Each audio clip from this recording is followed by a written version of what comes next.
नमस्कार दोस्तों, deep state India में आपका स्वागत है। तो दोस्तों, आज हम बात करेंगे चाइनीज़ मीडिया के बारे में। चाइनीज़ मीडिया का काम खबरें बताना नहीं, बल्कि चाइना के प्रोपेगेंडा को जस्टिफाई करना होता है। वो वही प्रिंट करते हैं, वही लिखते हैं जो कम्युनिस्ट पार्टी चाहती है कि दुनिया देखे। और देखिए आज उन्होंने कितनी बेशर्मी से अपने प्रोपेगेंडा को जस्टिफाई किया है। चाइना के किसी भी न्यूज़पेपर ने गलवान घाटी में हुए टकराव को अपने फ्रंट पेज पर जगह नहीं दी है, चाहे वो ग्लोबल टाइम्स हो या पीपल्स डेली या पीएलए डेली। ग्लोबल टाइम्स ने इस न्यूज़ में अपने 14वें पेज में एक छोटे से बॉक्स में कवर किया है, जिसमें उन्होंने बताया है कि भारत के 20 सोल्जर मारे गए और चाइनीज़ सोल्जर का क्या जो मारे गए। उन्होंने अपनी कैजुअलिटी के बारे में कोई जिक्र नहीं किया। उनके दूसरे न्यूज़पेपर जिन्हुआओ की बात करें तो आप यकीन नहीं करेंगे कि उनकी हेडलाइन, बिगेस्ट हेडलाइंस क्या है। उनकी सबसे बड़ी हेडलाइन उनके न्यूज़पेपर में जो है वो है Xi Jinping phone calls with Ecuador president.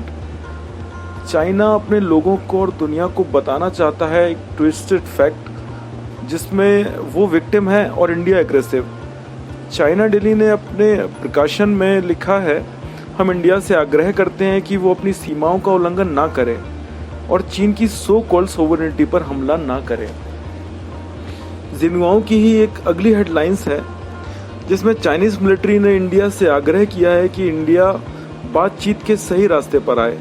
हम जिन्हुआओ से आग्रह करते हैं कि वो जर्नलिज्म के सही रास्ते पर आए। सीजीटी की हेडलाइंस में कहा है कि इंडिया ने लाइन ऑफ एक्चुअल कंट्रोल पार करके चाइना को उकसाना चाहा है। हम आपको बताते हैं उकसाना क्या होता है। जब आप 5 देशों में बटे समुद्र सीमा को अपना बताने लगें, साउथ चाइना सी। जब आप दूसरे देश को अपना हिस्सा बताकर हड़पना चाहें, ताइवान। जब आप एक लोकतांत्रिक राज्य में लोगों को कुचलकर फांसीवादी कानून को लाना चाहें, हांगकांग। जब आप दुनिया के सबसे बड़े लोकतंत्र की सीमा में आकर अपना अधिकार जमाने की कोशिश करें, इंडिया। पर अब चाइना का दांव उस पर ही उल्टा पड़ गया है, क्योंकि चाइना की मिलिट्री का मूलतः काम और जवाबदेही अपने देश के प्रति नहीं, बल्कि कम्युनिस्ट पार्टी के प्रति है।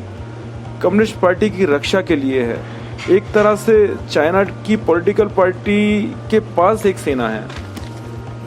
वहीं हमारे दूसरे पड़ोसी देश पाकिस्तान, जहां सेना के पास एक देश है। पर भारत एक ऐसा देश है जिसकी सेना अपने देश की अखंडता और एकता बनाए रखने के लिए काम करती है और बस अपने देश की जनता के सामने जवाबदेही होती है।